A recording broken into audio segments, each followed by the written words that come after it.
Hello everyone, দেখো আমাদের কোয়েশ্চেনে দেওয়া আছে find the eccentricity of the ellipse. তাহলে 16x² + 25y² = 400। তাহলে আমরা কীভাবে সলভ করতে, তাহলে আমাদের এটা আগে স্ট্যান্ডার্ড ফর্মে নিতে হবে। স্ট্যান্ডার্ড ফর্মটা আমাদের কি, তাহলে বোথ সাইডে আমরা কত 400 ডিভাইড করি, তাহলে 16x² / 400 প্লাস 25y² / 400 = 400 / 400। তাহলে আমরা 16 / 400 = কত 25, তাহলে x² / 25 plus y² divided by 25 divided by 400 equal to কত 16 equal to 400 divided by 400 equal to 1। তাহলে আমরা ইসেন্ট্রিসিটির ফর্মুলাটা জানি, আমাদের ইসেন্ট্রিসিটি সবসময় মনে রাখবা। তাহলে ইসেন্ট্রিসিটি আমাদের দেখো এখানে x এর নিচে হলো কি, এটার standard formula x² / a² plus y² / b² equal to 1।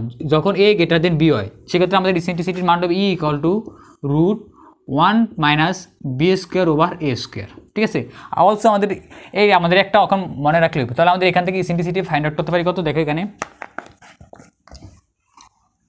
তাহলে আমাদের এখানে দেখো a² এর মান কত হয়েছে, আমরা 25, তাহলে a² = 25 প্লাস b² = আমরা কত পাইতেছি, b² = কত 16।